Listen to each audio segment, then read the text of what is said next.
a morte muitas vezes é um processo de cura. E se vocês forem trabalhar com terapias, vocês vão ter que estar conscientes disso. Vai haver doentes que vão morrer. E não foram mais maltratados por causa disso. Nem vocês fracassaram. A gente vai perceber porquê. Por isso é que eu quis ter esta conversa. Não é um fracasso. Não é... Muitas vezes é o contrário. Eu digo sempre, e muitas vezes, que é um privilégio enorme ajudar alguém a morrer. Sim.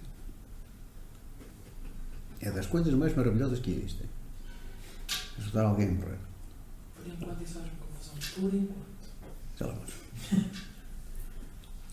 A verdade é que, como ser integral que nós somos, o facto de desaparecer o corpo físico não significa que eu, ser, tenha piorado. Nós vamos ver isso. Antes, pelo contrário. Muitas vezes, isso é não só um sinal de melhora, como é mesmo a ação necessária para a melhora se dar. Mas o que eu quero que vocês percebam é que não é falha, não é frustrante, não é a pessoa, nem sequer a pessoa piorar. Eu estou a tentar passar isto para que vocês não passem por o processo que eu passei. Que é que é o processo de luta com a minha própria consciência. Eu estou a fazer bem, eu estou a fazer mal, mas será que eu faço bem em salvar a pessoa? Será que eu faço bem, mal percebem? Nós falamos muito na ética, e a ética é, na sua essência, a diferença entre o bem e o mal. O problema é que nenhum de nós, o conceito de bem e de mal é diferente para todos nós. Portanto, os conceitos de ética também vão ser diferentes. A ética é só uma. O bem é bem e o mal é mal. Agora, o meu conceito é um, o conceito do outro é outro, o conceito do outro é outro. E isso dificulta muitas vezes a nossa ação. Acabamos por ter muitas vezes medo, por sentir culpados por isto e por aquilo, por coisas que não fazem sentido. Ok? Nós falamos de cura integral e de ser integral e holístico, etc, etc. Se eu não estivesse... Toda a gente que aqui está tem formação espiritualista, portanto, eu vou entrar por o lado espiritualista para falar sobre isto. Se não entrava por o lado materialista, tinha que dar uma volta maior, mas também vai chegar. Agora, a verdade é que se quiser praticar magnetismo, medicina ou seja outra coisa qualquer, e se me chegar uma pessoa com um cancro ao pé de mim, eu sendo espiritualista, o que é que eu vou fazer à pessoa?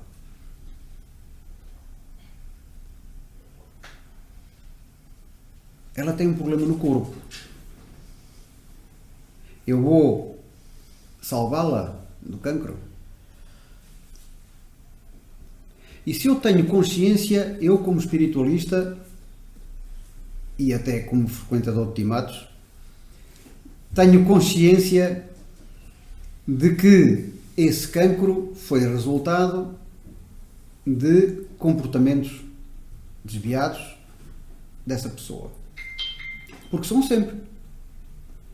A gente viu ali que doença era quê? Falta de informação. Falta de conhecimento. E a falta de conhecimento dá o quê? Dá que a gente faz asneira.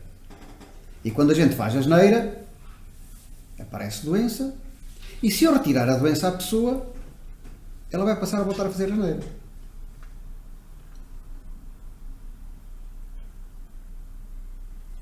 Quantos casos é que vocês conhecem de pessoas que foram tratadas por a medicina e que nunca mais adoeceram?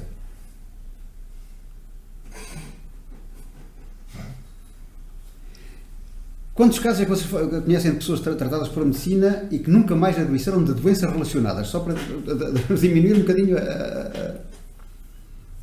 Nada. Isto porque o comportamento mantém-se. E o comportamento mantém-se porquê? Porque a doença e a dor foram feitas para nos indicar as regras, os limites. E quando nós cedemos as regras e os limites, então aparece a dor e a doença para nos dizer: muda de caminho, olha que não é para aí. Ora, se eu retiro o polícia que me está ali, o sinaleiro que me está a indicar, eu viro para qualquer lado. Pergunta: a pessoa tem um cancro. Eu sou espiritualista, eu devo ou não tratar a pessoa? Não sei se eu estou a fazer um bom serviço, se eu estou a fazer um mau serviço.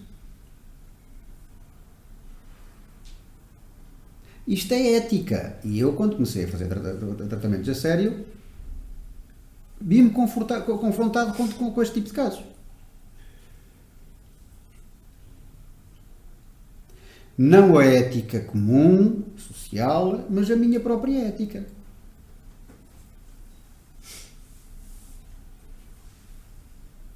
Eu curar a pessoa é bem ou é mau? A pessoa volta a repetir o que fez. Volta a repetir aquilo que fez. Mas, por outro lado, se eu não a curar, eu estou-lhe a negar uma oportunidade de se corrigir.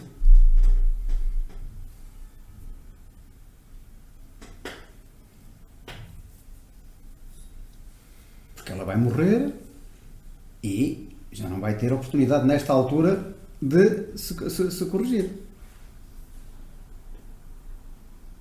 Essas são as duas faces, o dilema de tratar um doente. O que é o fazer bem, até onde é que eu devo ir e até onde é que eu não devo ir. Ok.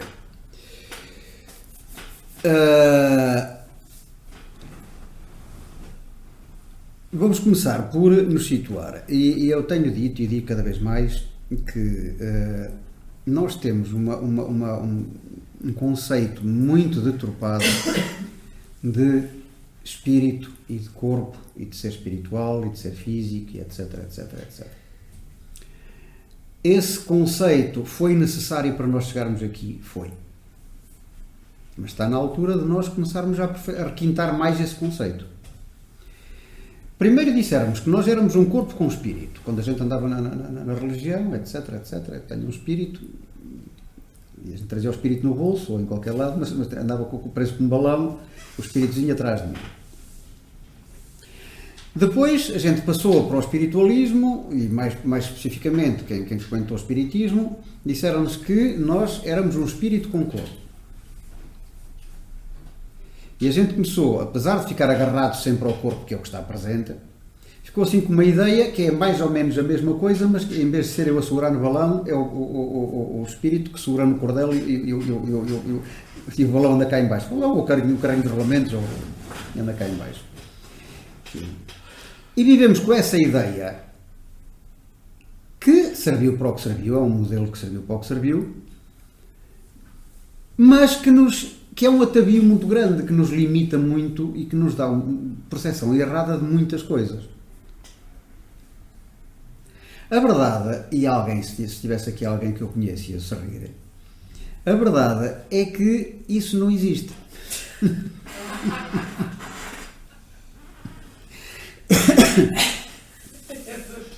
Não há mundo físico nem mundo espiritual, senhores. Há um mundo que prevalentemente é espiritual. Vamos dar esse nome porque é parte, como referência àquilo que nós consideramos espiritual, é prevalentemente espiritual. Não há espíritos encarnados nem espíritos desencarnados. Há espíritos a viverem num mundo, num universo. Não há o universo, como diz a ciência, universo às fatias. Não há múltiplos universos, porque senão deixavam de ser universo. O universo só por definição significa que é uno, que é o todo. Mesmo que fisicamente a gente possa classificar por densidades os níveis de matéria que prevalecem nesse universo, é um universo. Não são mundos. Há um Deus e uma criação, ponto.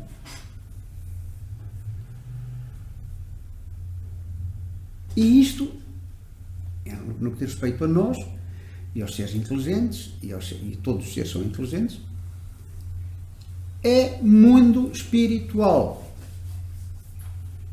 Eu nunca saí do mundo espiritual, nem vou voltar para o mundo espiritual, porque sempre lá estive e vou continuar a estar. Não é por eu estar aqui a falar convosco através da minha boquinha e de vocês estarem a ouvir o som dos ouvidos que eu deixei de ser espírito. Não.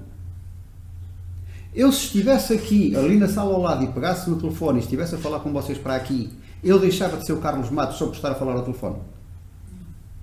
Não. Eu estou a usar uma ferramenta, mais nada. Usando uma analogia, isto é uma escola, como se costuma dizer em espiritismo, isto é uma escola, eu quando vou para a escola visto a farda.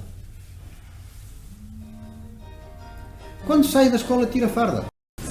Vivemos num mundo espiritual, somos espíritos e ponto final parágrafo. E os outros também são, alguns não sabem, outros sabem. E outros não querem saber. Mas isso não invalida. Eu, por não acreditar na lei da gravidade, não significa que se eu me atirar de uma varanda não venha parar ao chão. Portanto, por eu não acreditar que sou espírito, isso não representa nada. Continuo a sê-lo na mesma e todos os dias à noite largo a farda e todos os dias de manhã visto. Portanto, o processo é o mesmo. E essa é a verdadeira vida. Essa é a verdadeira existência. Toda a gente diz isso, mas ninguém foca e força isso. Ninguém diz, metam isso na cabeça. Vivam como se isso fosse verdade, porque é. Nós somos espíritos. Isto nem sequer é uma vida. Isto é uma ida à escola. E a gente às vezes vai à escola, adoece e vem para casa mais cedo. Outras vezes a gente vai à escola e até gosta de lá ficar a brincar no recreio, com o resto dos miúdos, etc, etc, etc. Isto é uma ida à escola, é só. E tem como único propósito, precisamente, mitigar a nossa ignorância. É o que diz a Bíblia, é o que dizem as filosofias espiritualistas, é o que diz, está em todo lado. Deus criou-nos livres e vazios. E a gente anda a aprender. E para aprender bem à escola. Se faltar a uma aula, atrasa um bocadinho. Mas não mata. A nossa vida não é isto. E tudo o que nos acontece aqui tem como único propósito fazer-nos aprender. Preencher essa ignorância. Portanto, e para isso, para nos preencher essa ignorância, a gente adoece e cura. Adoece por falta de conhecimento e cura com a aquisição de conhecimento. Faz sentido para vocês? Portanto, quando nós estamos a falar de cura do ser integral, daquilo que eu sou, não estamos a falar de uma cura física, nunca.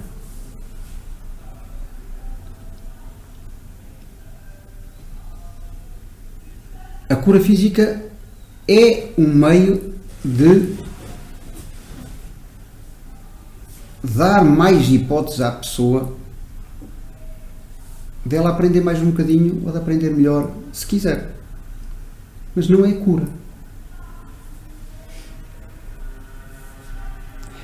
Hipócrates, o médico, trata, a natureza cura.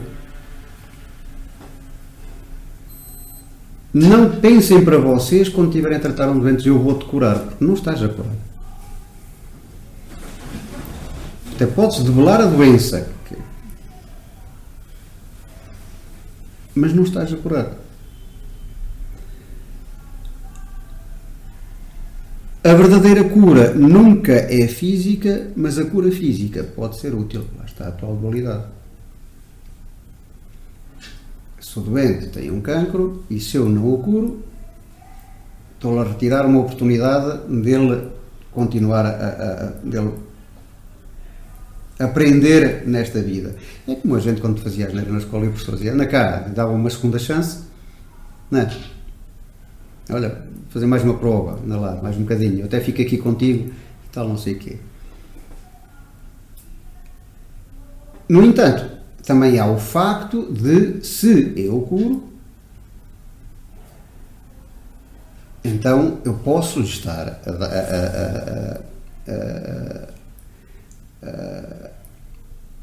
a motivá-lo para ele não mudar os comportamentos, não mudar aquilo que o ideal é a gente tratar o físico e orientar o resto. Olha, isso até vai passar, mas olha que isso tem a ver com isto, e as mesmas causas estão sempre as mesmas consequências. Não há, experimentem a deixar cair uma coisa ao chão, podem ficar a vida inteira a deixar cair ao chão, que ela vai cair sempre ao chão. Se eu alargar, ela vai sempre cair ao chão. Se eu empurrar uma coisa para a frente, ela vai andar sempre para a frente, tudo para trás. As mesmas causas dão sempre origem às mesmas consequências. É lei. Aquilo que te trouxe até ao cancro vai ser repetido. Se tu não mudas. Certo?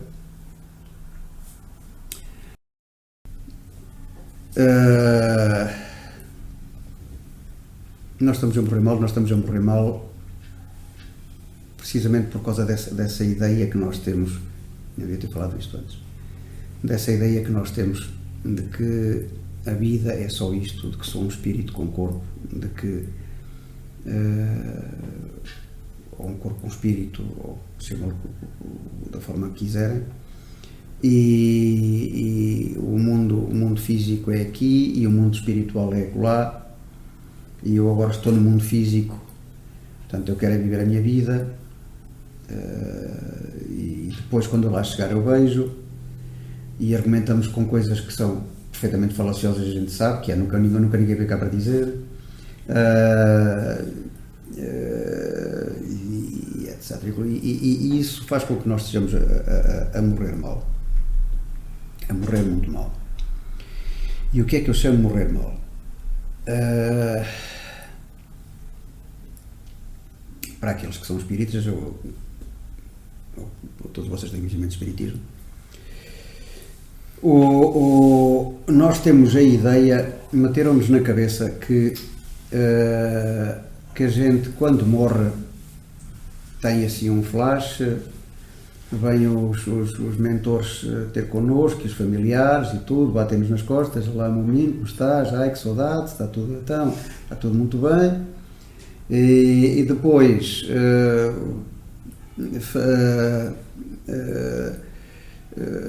passamos por vamos dormir um soninho para recuperar as forças e acordamos e vamos recuperar a nossa vida toda por aí fora. E isso não é verdade. E isso não é verdade por uma razão muito simples, porque nós somos seres espirituais. Com físico, sem físico, somos seres espirituais. E vocês já me ouviram aqui falar bastantes vezes de que um é o molde do outro, em termos muito simplificados. Se eu, para resolver os meus problemas, me bastasse livrar-me do corpo, então nem sequer precisava de o ter para vir aqui. O corpo há de ter mais utilidade do que simplesmente manter-me aqui amarrado a baixo. A verdade é que o corpo é uma extraordinária ferramenta para muitas coisas, para a aprendizagem, mas também para muitas coisas. E uma delas é uma ferramenta de cura. Não é por morrer que eu me vou libertar dos problemas que eu tenho. Esqueçam. Se eu tenho o meu corpo doente, é porque o molde está variado. Certo? A grande maioria de nós, a grande maioria das chamadas doenças, tem origem na parte emocional, na parte espiritual, na parte perispiritual, certo? E se elas têm origem lá, manifestam-se depois tardiamente no corpo. Quando me aparece aqui a verruga no dedo, eu já tinha a verruga antes, só que não havia. Começou-se a manifestar ao longo do tempo.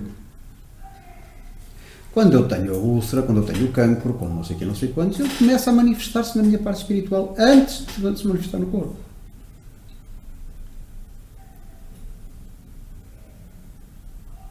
Portanto, se eu morro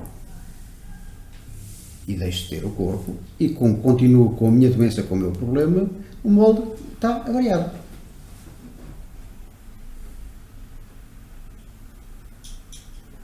E sai daqui avariado.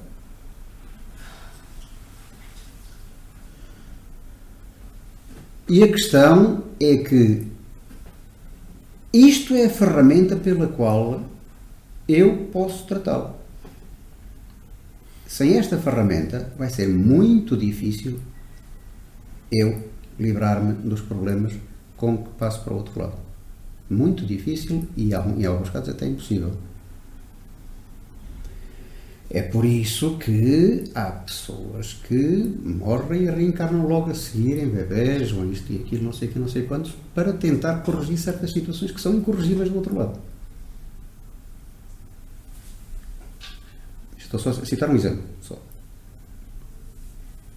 Diz. Será que é por isso que há certas crianças que já nascem com certos problemas? Sim. Não é certas crianças, todos nós.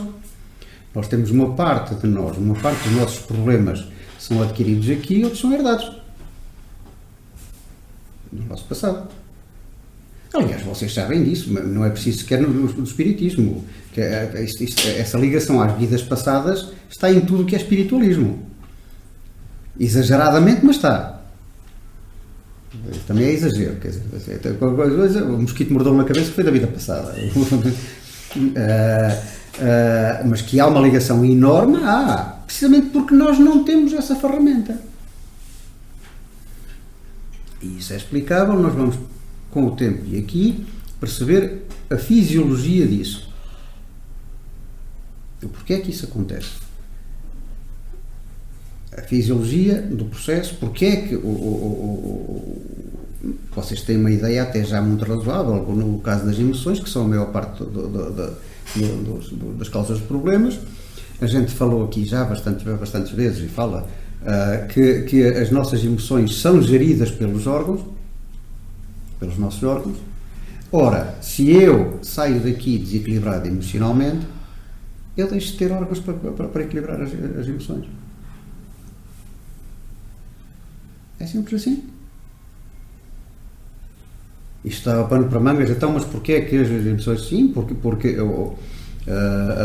as emoções são a junção entre o sentimento e a sensação, e eu deixo de ter a sensação, eu tenho a sensação num plano completamente diferente. Portanto, o facto de eu não ter corpo é um handicap muito grande para eu resolver os meus problemas, sejam físicos, sejam emocionais, sejam... A gente está a morrer muito mal, porque está a deixar para o outro lado a solução daquilo que só pode ser solucionado aqui.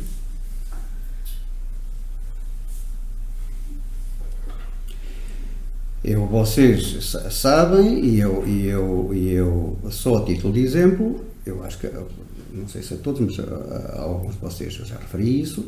Há uma pessoa que eu não vou citar o nome porque, para evitar suscetibilidades, isto está a ser gravado e vai ser publicado, mas há uma pessoa que tem uma ligação extrema comigo e que eu, neste momento eu estou a tratá-la e que ela morreu há 10 anos atrás. E agora, quando eu comecei a tratá-la, perguntei-lhe, então, porque eu pensava durante esses 10 anos que ela estava tranquila, que estava bem, que estava feliz e que estava tudo certo.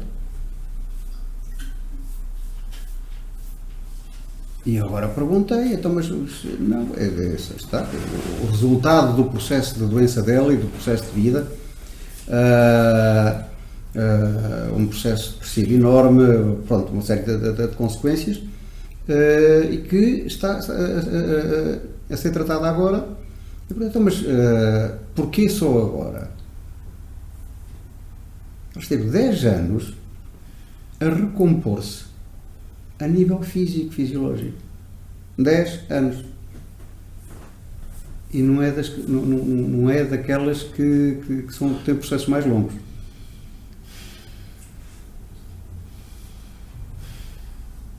Para agora estar a recompor-se a nível psicológico e a nível emocional.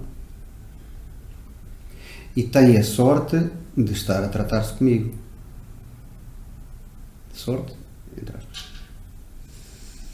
Caso contrário, o processo seria de mais tantos anos, ou tantos anos, ou tantos anos. E vocês sabem como é que esse processo, em geral, em via da regra, é feito? Com uma coisa... Diz. Isto, e corrijo-me se eu estiver enganado, porque, entre aspas, usa também o teu corpo. Exatamente. Como eu já sabia, para mais gente saber. Essa é a razão pela qual o processo está a ser abreviado. Porque está a usar o meu corpo. Não, mas a minha questão é, isto pode soar um bocadinho estranho, porquê é que demorou 10 anos? Ou porquê é que não foi mais, ou porquê é que não foi menos? Tem a ver com o motivo do falecimento, a pessoa como é que... Tem a ver com o estado físico e emocional com que uma pessoa passou para o outro lado. Tem a ver com o estado, não há aqui uma regra de 10 anos. Ela demorou 10 anos, há outros que demoram 20, 30, 40, 50 e outros que não conseguem recuperar. Morremos mal. Estarmos a morrer mal. O nosso objetivo aqui não devia ser viver bem, devia ser morrer bem. Nós fazemos por mal, continuamos a fazer. É tudo ao contrário. É tudo ao contrário. A recuperação das pessoas, da maior parte das pessoas que estão em estados críticos, é feita através de uma coisa que todos conhecemos. E ouvimos falar, que são chamados os encostos. Porque eles precisam de um corpo físico para resolver o problema.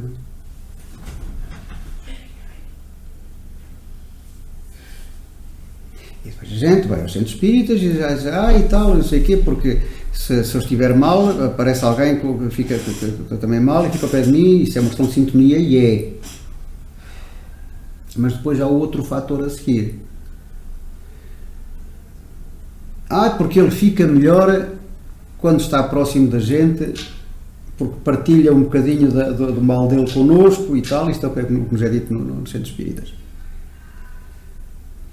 Não, ele fica melhor porque usa o nosso corpo para se melhorar.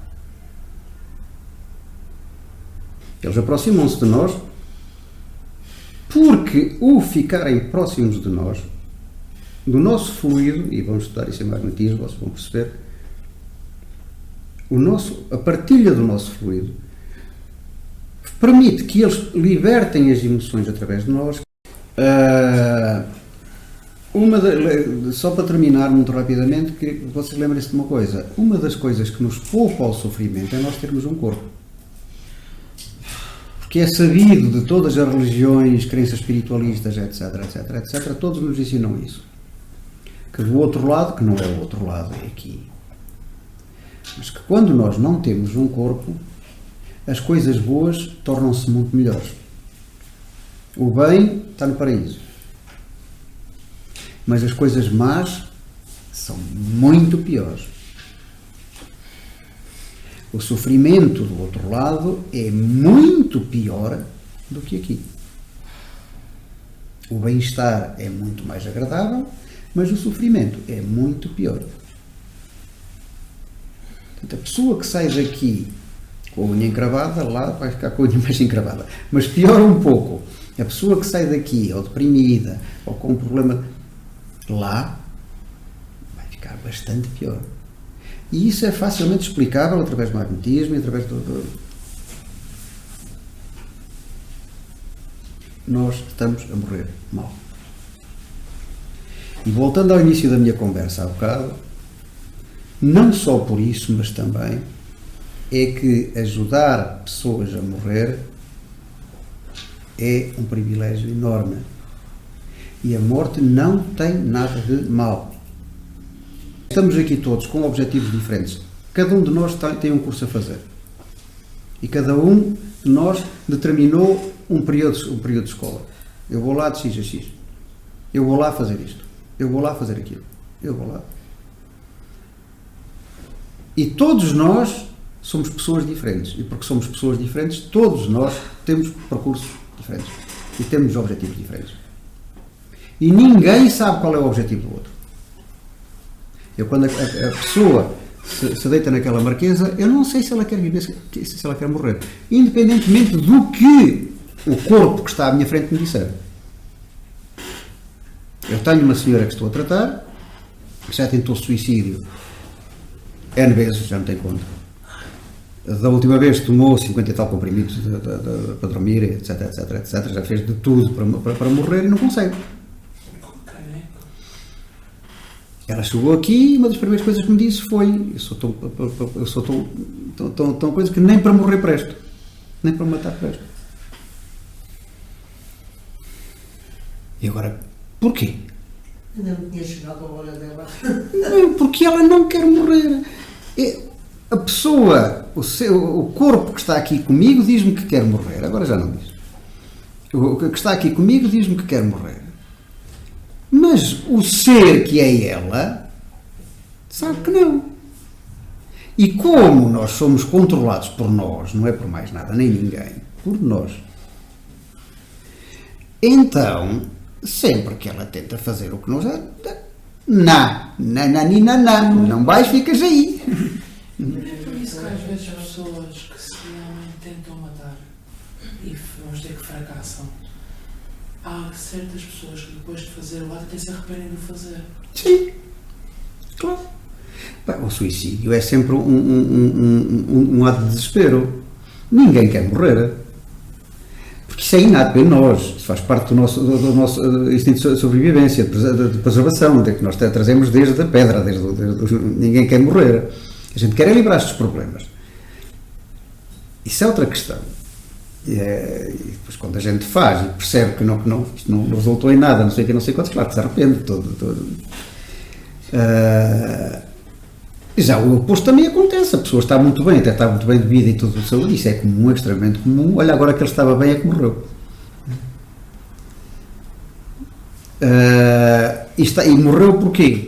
Precisamente porque já não precisava de andar aqui a aturar nem a sofrer mais. Cumpriu o programa, passou com distinção, ok, então Até à próxima. vou para casa, até à próxima. Como uma raspadinha, caiu para o lado e ficou. Ninguém sabe o objetivo do outro. Portanto, quando uma pessoa se deita na marquesa, a gente não sabe se ela quer viver, se quer morrer, se quer curar, se não quer. Só há duas pessoas que sabem. É ela, mas ela, e o mentor dela. São os dois únicos que sabem qual é o projeto dela. Faz sentido para vocês? E não há ser vivo sem um mentor. Não há ser humano sem um mentor. Ou algo parecido ao mentor. pronto, chamem dele o nome que quiserem, mas há sempre um responsável. Quando a pessoa não tem capacidade para responder, o mentor responde. E eles é que sabem. E se vocês tiverem, só para nós terminarmos mesmo e para ficarmos com este conceito para o resto da vida, se vocês estiverem a fazer magnetismo para tratar um tumor a alguém e essa pessoa não estiver a reagir, não costuma acontecer, normalmente reage e depois regride. Mas se não estiver a reagir, ou se reagir e depois regredir, ou isto ou aquilo, não fiquem tristes nem chateados. Porque não são responsáveis por nada. E fizeram o que tinham para fazer. Como é que eu decido se trata a pessoa ou não? Olho para a pessoa, interrogo a pessoa, digo assim, ok, eu não sei o que é que tu queres. Mas tu tens possibilidades de sobreviver sem eu te tratar. O caso de um cancro. Tu vais sobreviver sem eu te tratar? Não. Então vou fazer a minha parte. Vou tentar fazer com que tu vivas. Vivas, entre aspas. Que o teu corpo funcione. Se consciente de que se não for para tu viveres, tu não vives. Porque não deixam. Quem sabe e quem tem a responsabilidade é tua. O mais comum até é as pessoas reagirem bem, a gente tratar elas reagirem bem e pseudo-curarem-se ou pronto, terem assim e depois ou irem embora e terem uma recaída ou até, pronto, em circunstâncias que acabarem por ter uma recaída e isso é o mais comum. Mas eu aí já não tenho nada a ver, fiz a minha parte. Eu vejo que que o problema da pessoa é mais de nível moral, mais de nível... Pá, se eu te tratar isto vai resultar em alguma coisa? Não. Então, olha, paciência. Dou-te o que tenho e o que tenho, ajudar a morrer também é dar algum conhecimento, algum alívio, e pronto. Onde é que eu quero chegar? A minha ação está perante a minha consciência. Com a consciência também de que não se reflete nos resultados que eu vou obter. Se a minha consciência me disser trata, eu trato. Se a minha consciência me disser não trato, eu não trato. Sendo que eu posso tratar e não resultar, ou posso não tratar e alguém se encarrega de levar para o outro lado e ela é tratada. Estão-me a fazer entender? Isto é tudo acerca de nós. It's all about us. Não é acerca do outro. Ninguém precisa de ser salvo. Ninguém precisa de ser curado na sua verdadeira acessão de palavra. Se alguém precisasse ser salvo, se alguém dependesse de mim para ser salvo, então Deus não existia, Deus era eu. Eu posso fazer alguma coisa? Posso. Isso vai contribuir para quê? Para mim. Para o meu bem-estar, para a minha experiência, para a minha... Só. Se não for eu a fazer, alguém faz. Mas, se eu o fizer, eu fico contente comigo, então faço eu. Deu para perceber o conceito? Morrer não está mal, estar vivo também não está mal, cada um tem, como eu costumo dizer muitas vezes, nós não controlamos nada, absolutamente nada. Tenham noção disso. Nós aqui com a farda vestida não controlamos nada. Nada, zero. Mas está tudo controlado. Cada coisa que nós fazemos é uma experiência, mas é uma experiência para nós. Não é para o outro. É uma experiência que resulta no progresso do mundo, da humanidade, de tudo, sim, mas essencialmente através de mim. Deu para entender?